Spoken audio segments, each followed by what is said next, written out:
के सहनी का नाम दिया, क्या एनडीए की सरकार बनेगी तो कोई मुसलमान डिप्टी सीएम बनेगा? भाई हम लोगों के ऊपर तो ये प्रश्न तब आएगा जब हम लोग डिप्टी सीएम की हम लोग बात कर रहे हैं। बात तो आप कर रहे हैं ना, एक तरफ आपने घोषणा की है एक डिप्टी सीएम की, हम लोग तो नहीं कर रहे ऐसी कोई घोषणा। हम लोग तो ये मानते हैं कि जब सत्ता में हम लोग आएंगे, हर किसी के सामर्थ्य के आधार पर हर किसी का रिप्रेजेंटेशन हो, इसके लिए हर दल प्रतिबद्ध है। हैविंग सेड दैट, आज की तारीख में जब आप सीने पे तमगे की तरह लगा के घूमते हैं मुसलमान और यादव एमवाई समीकरण को, तो ऐसे में जब आप यादवों का जिक्र करते हैं तो पूरा यादव सिर्फ एक परिवार में सीमित होकर रह जाता है।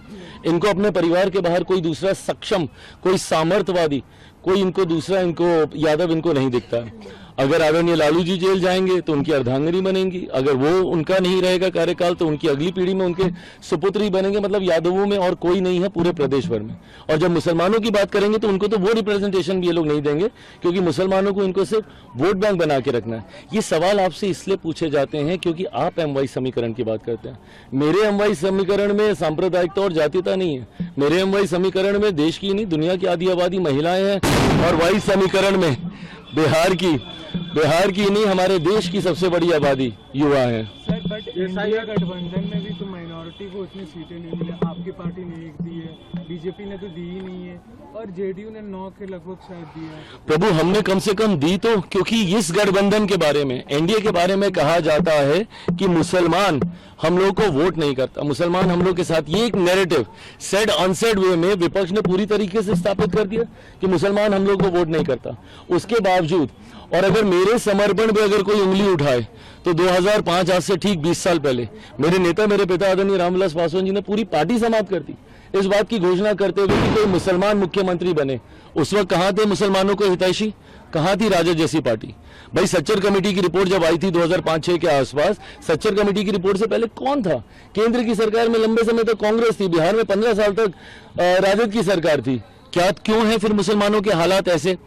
मैं इसीलिए कह रहा हूं, आप पूछिए, हमसे सवाल पूछिए, कोई दिक्कत नहीं है, बट हम लोग सीने पे तमगे की तरह लगा के नहीं फिरते हैं कि भैया हम लोग मुसलमानों के लिए ये करेंगे, हम लोग वो करेंगे। हम लोग की सरकार का मंत्र, मेरी सरकार का मंत्र एकदम स्पष्ट है, सबका साथ, सबका विकास, सबका विश्वास और सबका प्रयास। मेरा विजन एकदम स्पष्ट है। मैं बिहार फर्स्ट, बिहारी फर्स्ट की बात करता हूँ, 14 करोड़ बिहारियों की बात करता हूँ। मुसलमानों को आइसोलेट करके जिस तरीके से तुष्टीकरण की राजनीति 90 के दशक के आसपास एकदम चरम सीमा पे गई थी, मैं कम से कम वो राजनीति नहीं करता हूँ। बस करते हैं प्रभु। सर, आपके कैंडिडेट प्रचार गाड़ी के ऊपर हमला हुआ है, ये चिंता की बात है। अब ये वही है ना, अब देखिए, अब राजद हल्का सा भी इन लोगों को चुनावी प्रतिस्पर्धा दिखती है तो इन लोगों के कल्चर में रहा है इस तरीके से हुड़दंग मचाना, ये एक दूसरे के ऊपर हमला करना, और इसी तरीके से ये लोग करते रहे। अभी तो सरकार में आते नहीं है, चुनाव के वक्त ही इन लोगों का ये हुड़दंग चरम सीमा पे चला जाता है। तो सोचिए कभी सत्ता में आ जाएंगे तो क्या रहेगा।